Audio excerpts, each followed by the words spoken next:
Hello friends, I am चित्रांजना।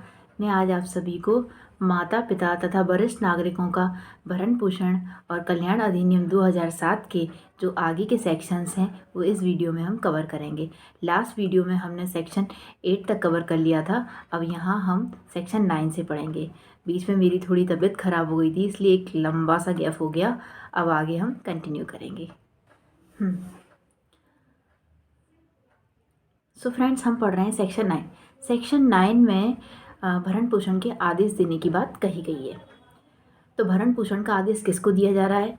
बालक या नातेदार को दिया जा रहा है। किसके द्वारा दिया जा रहा है? ट्रिब्यूनल के द्वारा दिया जा रहा है। ट्रिब्यूनल अर्थात अधिकरण। अधिकरण मतलब जैसे कोर्ट होता है, न्यायालय होते हैं, अधिकरण होता है। ठीक है, तो अधिकरण के द्वारा दिया जा रहा है।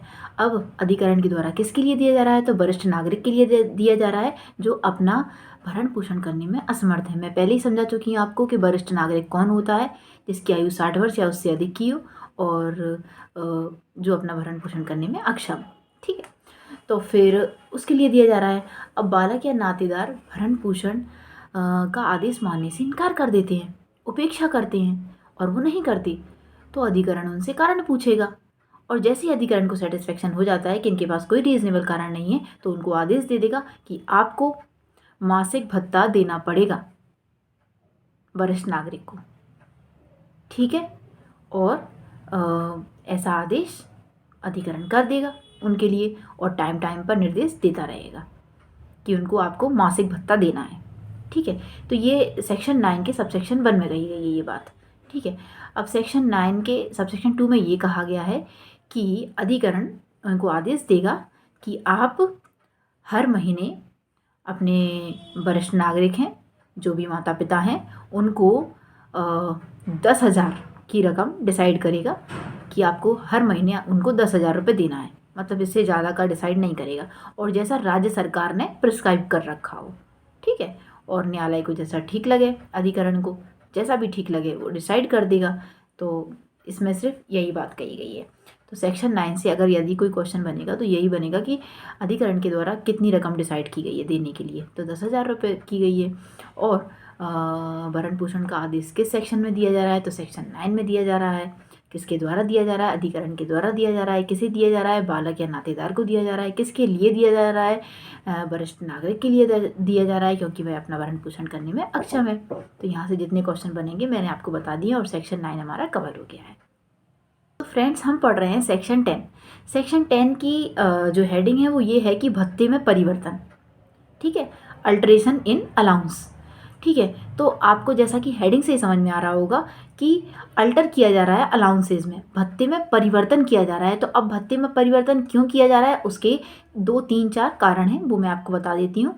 जबकि इसमें 2 सबसेक्शन हैं, तो मैं आपको इसका जिस्ट बता देती हूँ जिससे सेक्शन समझ में आ जाएगा।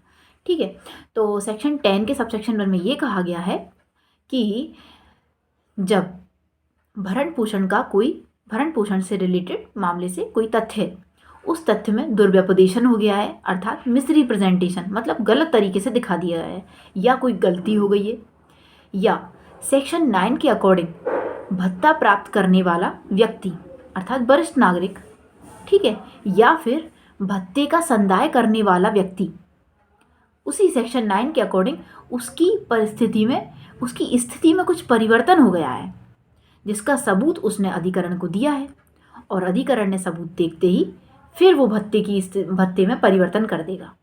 क्योंकि जो पर्सन पैसे दे रहा है, मासिक भत्ता दे रहा है, सेक्शन 9 के अकॉर्डिंग उसकी परिस्थिति में ही परिवर्तन हो गया है और इसका सबूत उसने अधिकरण के सामने दे दिया है, तो फिर अधिकरण को भत्ते में परिवर्तन करना पड़ेगा।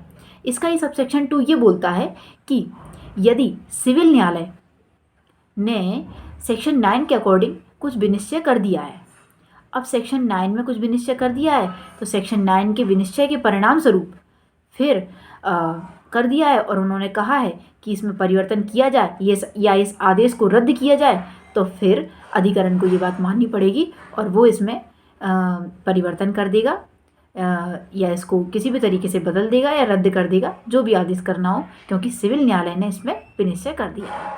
तो सेक्शन 10 कंप्लीट हो गया है। अब यहाँ से यदि कोई क्वेश्चन बनता है कि अलाउंस में भत्ते में परिवर्तन क्यों किया जा रहा है, तो आप बता सकते हैं, जैसे यहाँ से कोई ज़्यादा क्वेश्चन नहीं बनेगा, बता सकते हैं कि सिविल न्यायालय ने परिणाम डिसाइड कर दिया है, सिविल न्यायालय ने विनिश्चय कर दिया है तो फिर चेंज कर रहे हैं, या फिर सेक्शन 9 के अकॉर्डिंग जो भत्ते का संदाय कर रहा है उसकी पोजीशन चेंज हो गई है, या फिर फैक्ट में गलती हो गई है, या मिस रिप्रेजेंटेशन हो गया है, इसीलिए भत्ते में परिवर्तन हो रहा है। और भत्ते में परिवर्तन किस सेक्शन में हो रहा है, तो सेक्शन 10 में हो रहा है, तो हमारा सेक्शन 10 कवर हो गया। हम पढ़ रहे हैं सेक्शन 11। सेक्शन 11 में भरण पोषण के आदेश के प्रवर्तन की बात की गई है, यानी इन्फोर्समेंट की बात की गई है। तो इस सेक्शन में ये कहा गया है कि जैसी भी स्थितियों वरिष्ठ नागरिक हैं या माता पिता हैं जिनके पक्ष में भरण पोषण का आदेश किया गया है, तो भरण पोषण की कार्रवाइयों में जो भी खर्चे हुए हैं उसके बारे में उस आदेश की जो प्रति है वो उनसे बिना कोई खर्चा लिए ऐसे ही उनको प्रदत्त की जाएगी, ठीक है। और न्यायालय मतलब अधिकरण का ये समाधान हो जाता है कि जो भी नॉन पेमेंट यानी कि जो भी संदाय नहीं किया गया है या जो भी बचे हुए खर्चे हैं उनसे संबंधित जो आदेश है वो पक्षकारों की पहचान या फिर जहाँ पर वो व्यक्ति निवास करता है जिसके विरुद्ध ये आदेश दिया गया है वहाँ पर ये ऑर्डर मतलब ये आदेश की प्रति भेज दी जाएगी, वहाँ पर भेज दी जाएगी। तो मतलब इस तरीके से इसका प्रवर्तन हो जाएगा, इन्फोर्समेंट हो जाएगा, ठीक है। तो दूसरा सबसेक्शन 2 में ये कहा गया है कि इस आदेश का बल और प्रभाव वही होगा जो सीआरपीसी के अध्याय 9 में किए गए आदेश का होता है। सेम वही बल और प्रभाव होगा, वैसे ही एग्जीक्यूट होगा जैसे सीआरपीसी के अध्याय 9 के अकॉर्डिंग किया जाता है। वहाँ भी भरण पोषण की बात की गई है, इसलिए हमारा सेक्शन 11 जो है वो कंप्लीट हो जाता है।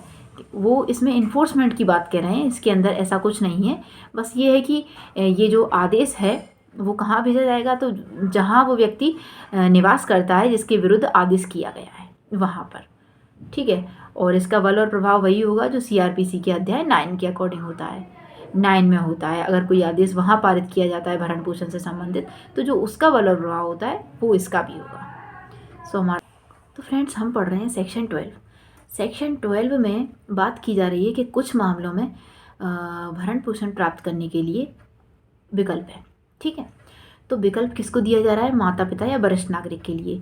अब ये विकल्प कैसे है, विकल्प ऐसे है कि यदि माता पिता या वरिष्ठ नागरिक चाहें तो वो सीआरपीसी के चैप्टर 9 के अकॉर्डिंग सेक्शन 125 के अकॉर्डिंग भरण पोषण प्राप्त करने के अधिकारी हैं, और यहाँ पर इस अधिनियम के तहत भी वो भरण पोषण प्राप्त करने के अधिकारी हैं। तो अब उनके पास दो ऑप्शन है कि वो कहीं पर भी भरण पोषण प्राप्त कर सकते हैं, परंतु दोनों में से किसी एक जगह पर, दोनों जगह से नहीं। तो ये उनके पास ऑप्शन है, वो चाहें तो सीआरपीसी के अकॉर्डिंग भरण पोषण प्राप्त कर लें, वो चाहें तो इस अधिनियम के अकॉर्डिंग भरण पोषण प्राप्त कर लें। तो ये उनके पास ऑप्शन है। तो यही बात कह रहा है सेक्शन 12 कि कुछ मामलों में भरण पोषण प्राप्त करने के लिए विकल्प का होना। तो ये विकल्प माता पिता या वरिष्ठ नागरिक के पास है। सो हमारा सेक्शन 12 कंप्लीट हो गया है। हम पढ़ रहे हैं सेक्शन 13। सेक्शन 13 में ये कहा गया है कि भरण पोषण की रकम का जमा किया जाना, ठीक है। तो अब भरण पोषण की रकम जो है वो पहले ही जमा करनी पड़ेगी, तो उसके लिए आदेश दिया जाएगा। तो इस अधिनियम के अधीन जो आदेश है वो अधिकरण देता है, किसे देता है, बालक या नातेदार को देता है। क्या देता है कि जो आदेश के निबंधन है उनके अनुसार आपको वो रकम जमा करनी पड़ेगी। तो जब ये आदेश दिया जाता है अधिकरण के द्वारा, उस आदेश की तारीख से 30 दिन के भीतर बालक या नातेदार को वो रकम जमा करना पड़ेगा, और जैसा कि अधिकरण के द्वारा निर्देश दिया जाए।